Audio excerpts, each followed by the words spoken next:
Blah, blah, blah, blah, blah, blah, blah, boom. That's the sound of your brain sorting through all of our daily inputs. Our minds are so inundated with all the sights, sounds, tastes, and smells that come in during the day that only a few certain things break through. As a matter of fact, scientists tell us that we spend almost 40% of our day in what can only be called a hypnotic state. I mean, think about how you scroll through your social media feed. You just scroll and scroll until something grabs your attention for whatever reason. And that's how it works in real life too. Our brains see everything, they hear everything, you smell everything, but you don't notice anything until it grabs your attention. Hi, my name is Ray Abram, and I'm a connection coach. I help entrepreneurs, agents, and advisors make more money by becoming known, liked, and trusted by their ideal customer. If you're a top performer who wants to become really good at networking, like many of my clients, I can help you. Subscribe to my channel today and get lots of great tips and strategies on how to become better at networking and how to grow your business through your network and through referrals. So today I want to take you step by step to how to stand out, how to be not just known, because one of the things I think people or mistake or misunderstanding people make about networking is that it's all about being known. Who knows you? Who do you know? But it's more than that. It's also, being known for a certain thing, right? What do people know? What do people know you for? That's critical. Right. But in order for you to step forward or show up in a certain way, you first have to really know yourself. Do we ever think about, how do I want people to know me? What do I want people to take away from our conversations? What do people say about me when I'm not in the room?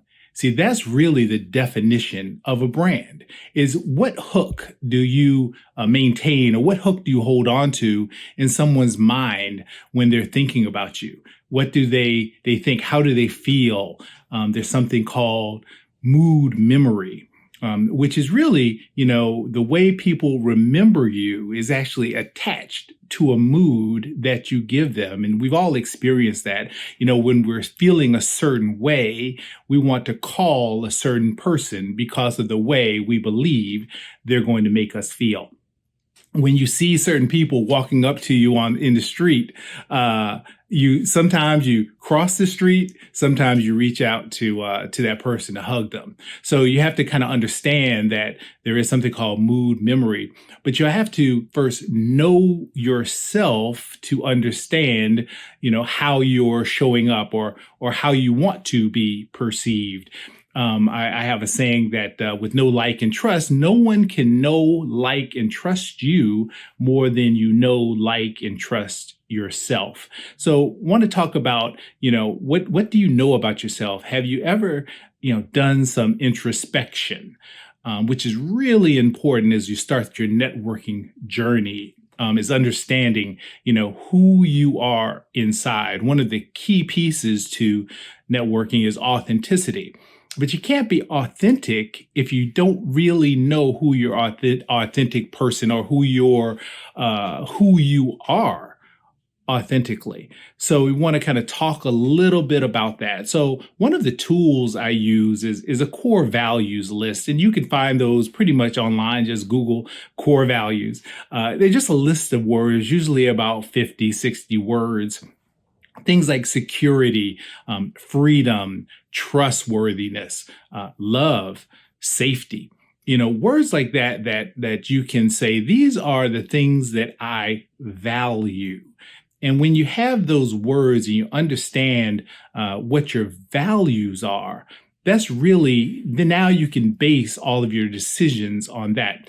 What happens is, and I know this sounds like a simple exercise, it may even feel a little trite when you're doing it. However, as we go through our lives, our values are quite often replaced by other people's values. The people in our lives, our parents, our friends, our loved ones who tell us that in order for us to be happy, we have to value these things. And quite often there's a disconnect between what we're doing and what makes us happy, because we inadvertently replace our values with their values, and in an attempt to make them happy. Or what happens too is you see someone else who looks happy, right? Particularly, we think wealthy people are happy, when even though we know in reality that wealthy people tend to be the most unhappy and lonely people in the world. We know this. However, we all still want to be wealthy. It's not going to happen to us. But the key is understanding that you can be wealthy and happy if you value wealth, right? If you value love and you get money in exchange it for love, like once you become rich, then you can't tell if anybody really loves you for you or only loves you for your money. You're going to be miserable. So first step to standing out is understanding your values, understanding who you are, and what you want to present to the world, and what you want to get out of the world too. So those are really important. Even before you start trying to meet people and bringing them into the circle, you have to understand. And that's another concept too, is when we talk about circles, right? So a network is really a circle of friends, but your network is a circle around you. You are the hub. And so whatever your values are, your core values, everybody in that circle should reflect those, and at least not be the antithesis of it, right? So if love is your primary value, you don't want to join a hate group, right? Because you love people. Right. So that's just something to kind of keep in mind. And again, it sounds common sense, but because we're never taught that, and we don't spend a lot of time thinking about who we are or in introspection, we spend more time in our society looking at other people and trying to match what they're doing. And that leads to a lot of our unhappiness and why our networks don't work. So step number 2 is related to step number 1, is authenticity. As the great poet Future says, mask off. And not in reality. I know right now we're in quarantine, and we're encouraged to wear our mask, and that's okay. The paper masks are fine. Keep your mask on. However, the mask I'm talking about is the mask we put up trying to fit in, right? Not being our authentic self. So that's kind of step 2. Once you've figured out, who am I? What do I want? Now we have to be authentic to that. Quite often when we're networking, we put on a mask. And that's partially why so many people think so lowly or negatively about networking, because they feel that they have to be phony. They have to present an image that's not really them. But the opposite is actually true. When you're authentic, right, people are drawn to that, because everybody, a lot of people have their mask on, and then they realize that if I'm hanging around with this person, I can just let my mask down. It takes so much energy to keep that guard up, to keep that mask up, to fit in, that it is generally and usually not worth it. And also, once you kind of develop these relationships with people built on this mask, built on this persona that you've created, you have to keep that up forever. You can never let it down, even when that relationship grows, because what most people hate more than anything in the world, and I'm sure you'll agree with me, is a fake. People can forgive almost any kind of transgression except for a fake person.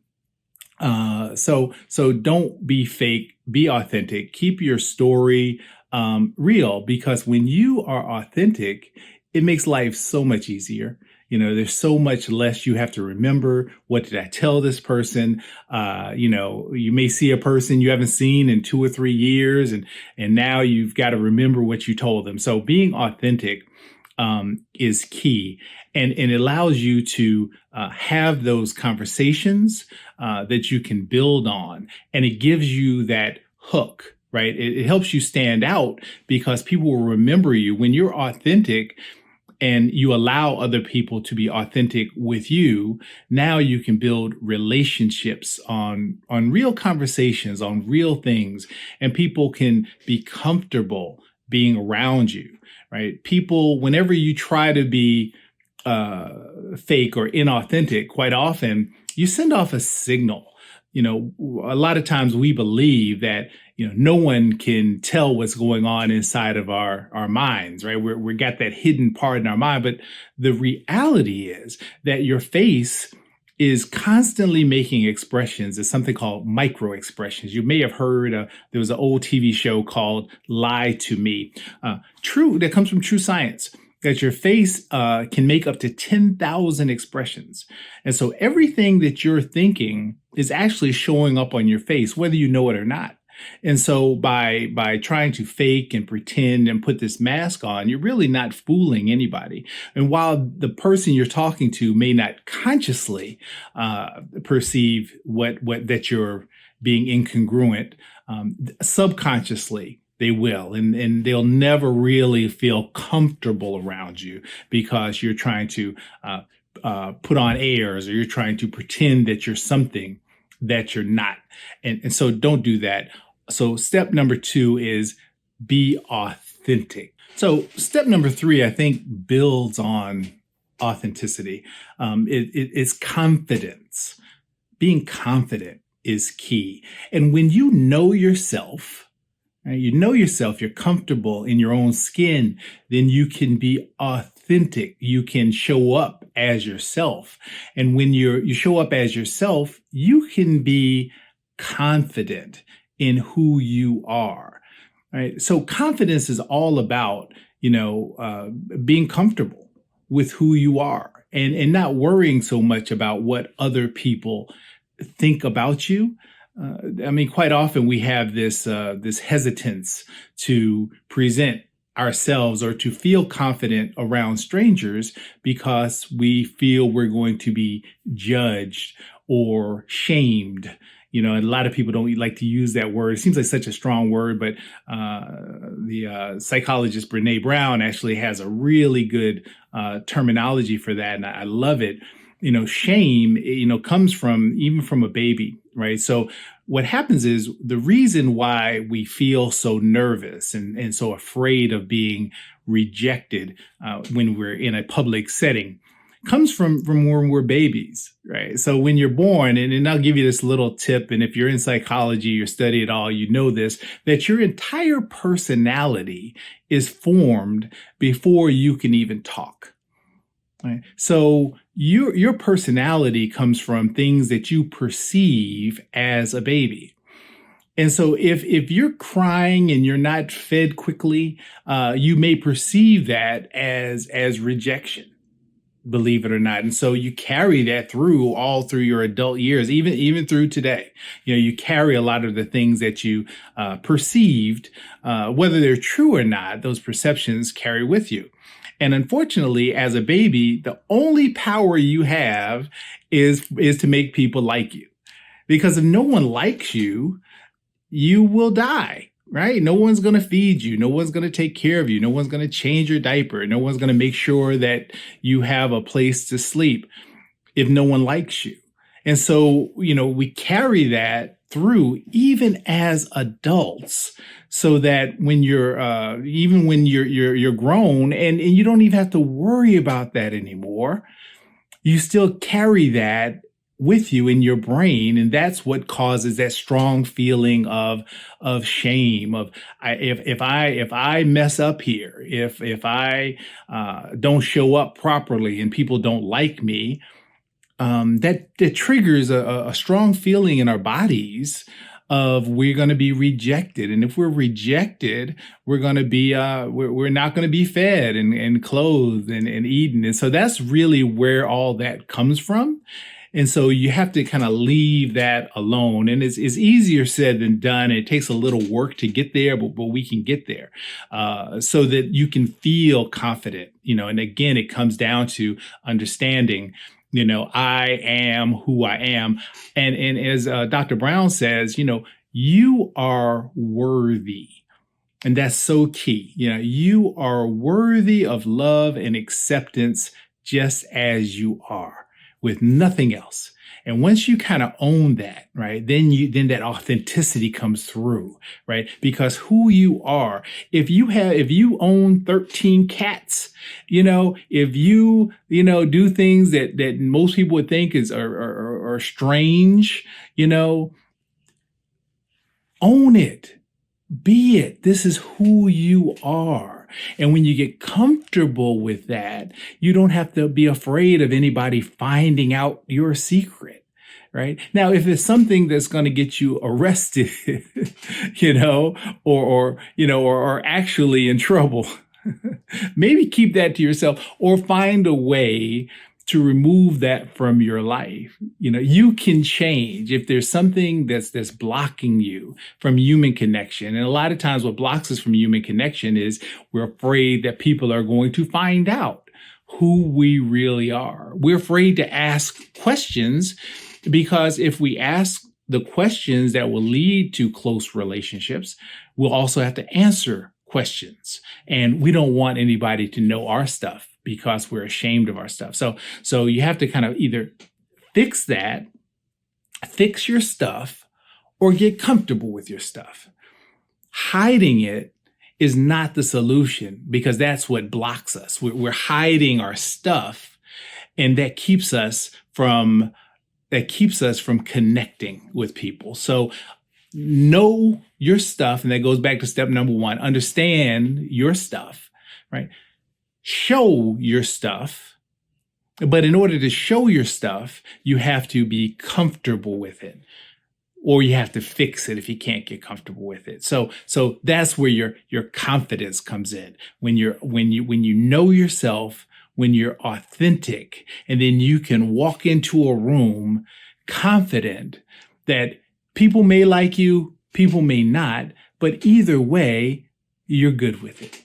And when you get to that point, that confidence, that's really what's going to set you apart and help make you stand out. Step number 4 is pretty common sense, right? Have a good attitude, right? Don't worry, be happy. Many of us just have kind of negative outlooks on life. You're slightly pessimistic about things. You think they're going to be bad outcomes. The reality of life is things always work out. One of my mantras is, it all works out in the end. If it hasn't worked out, is not the end. So most of the time, things end up being good. And people want to surround themselves with people with positive energy. Nobody likes to be around a Debbie Downer all the time. People like to be around folks who are optimistic. So you have to kind of find a way to be optimistic, to have a good attitude, to, stay away from gossip. Don't talk about people. It's one thing that's interesting. I read one time that really was insightful for me, was the problem with gossip, or being a gossip, is that the person you're telling the gossip to will start to wonder if you're gossiping about them to someone else, right? So, keep that stuff to yourself. If you can't say something nice, don't say anything at all. Don't say anything at all. Become the type of person who only says good stuff. Only says good stuff. And I know that may sound a little Pollyanna. That sounds a little, like I'm wearing rose-colored glasses. Okay, I get it, right? You can feel how you want to feel, right? If you're personally pessimistic about the economy or the president or whatever situation that you're dealing with, keep that stuff to yourself. Maybe if you have a close confidant that you can download, and you guys just have that relationship, that's okay. But when you're being authentic, don't confuse that with being authentically negative. Right? If this authenticity brings out a lot of, I hate this stuff, I hate networking, I hate, you're at an event and all you can do is complain about the band or the food or the weather or the crowd. When you become that person and you inadvertently uh, cause a barrier, cause a rift, so people don't want to be around you, and you may not even realize that you're doing it. I think quite often we feel we're actually commiserating. We're looking for people who also feel negatively about the stuff in the room. And a lot of times people will nod and agree with you when you say, "Hey, this band sucks, doesn't it?" And they will go, "Yeah, this is a terrible band. I've never seen anything like this before." I get it, but that'll kind of fool you into thinking that these people are getting close to you. But the reality is they're just nodding along with you, but nobody wants to be around that negative person because people are they're like batteries, right? As a matter of fact, we kind of are batteries. We run off electricity, and there's positive electricity, there's negative electricity. And when you are seen as that positive person, right? And it doesn't mean you have to be telling jokes all the time and yelling and loud and life the party.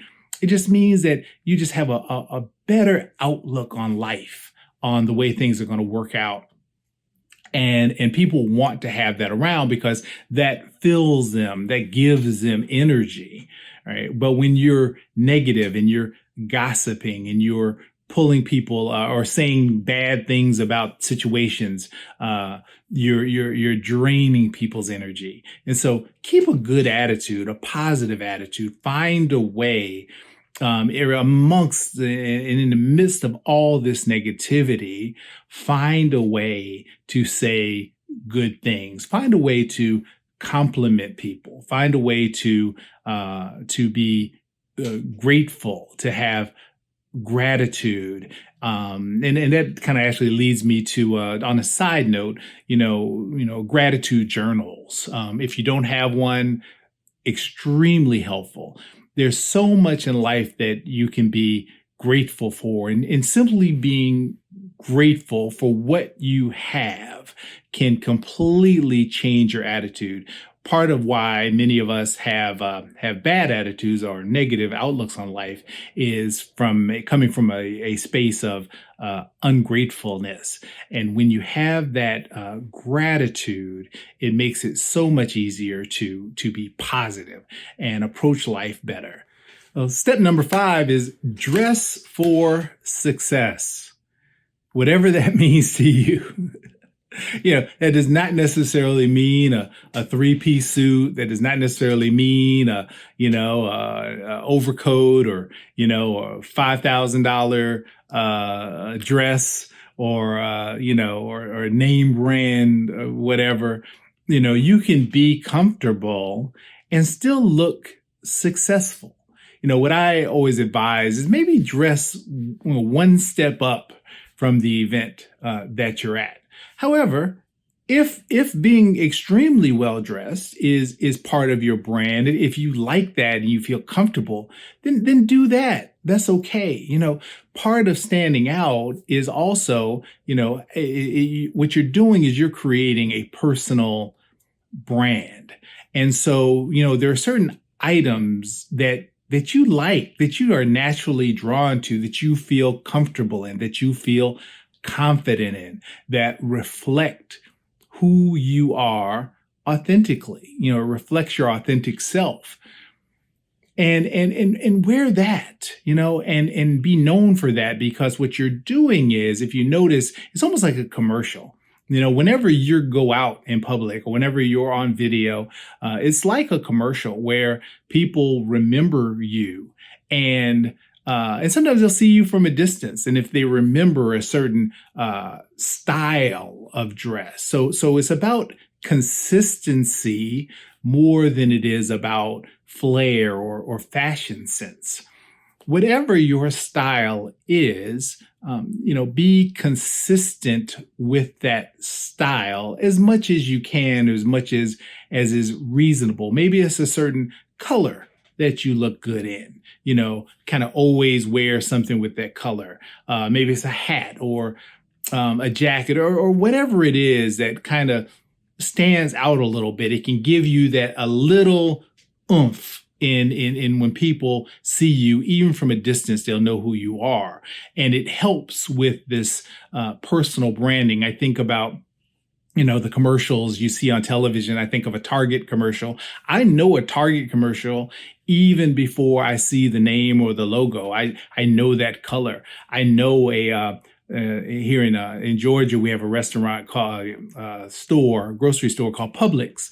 I know their commercials even before they show the logo. And so kind of think about, what you can wear, or what type of accessories maybe that you can wear that that can lead to that. And it also can be not just your clothing, but also your physical attributes, right? How you wear your hair, your like I wear my beard here. I call it the Uncle Phil look. But whatever it is, just be consistent with that, so people know who you are. People like consistency, and that's part of your personal brand. Now, of course, every once in a while, every few years, you can, switch it up. But by keeping that personal brand, it helps keep that personal look and consistent. It helps people remember who you are and know who you are the instant that they see you, and they can put two and two together when they need something that you're selling or a service. So cool. Before I go on, I do want to ask a question. So let's talk about I'd love to know if there's anything that you wear, any accessory, any piece of clothing, or maybe even the way you that you walk, if you're conscious of it. Anything that you do, put it in the comments below. I'm interested in seeing if there's anything that people do consciously today to kind of stand out. If there's anything that you already do, put it in the comments. I'd love to read it and I'll reply. Thank you. And step number 6 is a little bit more complex, but it's worth it. So I say have a great story. Have a great story. So often we're taught that when we're networking, we should have an elevator pitch. Hi, my name is Ray. I'm a connection coach. I help entrepreneurs become more known, liked, and trusted by their ideal customer. That's great to have and internalize that. However, nobody really wants to hear that, and they're not going to remember it. One of the challenges, as I said earlier in the video, people spend about 40% of their day in a hypnotic trance. And honestly, it takes a few seconds when you engage them for them to even snap out and hear what you said. We've all done that when somebody walks up and introduces themselves to us and they tell us their name, and 30 seconds into the conversation, you realize you did not hear what their name was. You have no idea what their name is because they said it when they first walked in. Hi, I'm Ray. And then they continue with their elevator pitch. And again, about 30 seconds or a minute in, as you want to use their name in the conversation, you have no idea what their name is. And you feel embarrassed. Like, I don't want to say, what was your name again? Because they just told you a few seconds ago. So understand that your elevator pitch, while it's good to have one, I'm not saying don't have one, have it, but understand that that is not necessarily effective. And also the chances of that actually being in an elevator alone with the person that you want to present to is very rare. I don't think that's ever happened to me when I had that opportunity, as people talk about. But it is important to have a story. People want to hear it and people want to tell theirs. So it's not just about telling your story, but asking them about theirs. Why do you do what you do? And I think Simon Sinek talks about that in his TED Talk, about the golden circle, which starts with the why. That's really what people want to know. Why you do what you do. There's dozens, if not hundreds of people who do exactly what you do, who provide the same service for a similar price. But the reason people want to do business with you is they understand at the core, why do you do what you do? How did you get started? What's interesting about what you do? Why do you love it? Who have you helped? Are there any notable stories of people that you've really helped? And it's okay to talk about those. Have an interesting story that you can tell people. People want to be people are curious, about things, and give them an opportunity, give them a story that they can remember. That's what's going to make you stand out at the end of the day. If you know yourself and you're authentic and you're confident, if you dress professionally or dress in a way that stands out and also relays your story, but then you actually can communicate a story of why you do what you do, why this is important, who you do it for, right? And tell your story. There's actually a book I recommend called the Story Brand, and really kind of walks you through creating your story, almost as if you're a movie, right? If you think about it, we're all heroes in our own story, whether you're an action hero, and stories follow a similar plot. And the human mind loves a story. So when you have a story, you're much more likely to connect with people, much more likely for people to remember you. If you think about many movies you watch, you might not remember the dialogue, or you may remember the star, right? But what a lot of times will you take away, you remember the story, what the person was doing, why they're doing it, why you should care, what their challenge is, how they overcome their challenge, and who they helped along the way of the movie or their story. And so if you have your personal story and you follow, or if you follow these 6 steps, and you have a story that you can relate, that kind of touches on these points, you'll be but much more likely to stand out from the crowd, and connect with people, or be remembered when someone needs your service or product that you sell. So that's it. Remember, subscribe, like.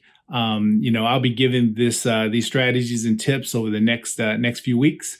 Also, watch some of my other videos as I touch on and dive deep into some of the topics we talked about in this video. So hope to see you again soon, and take care.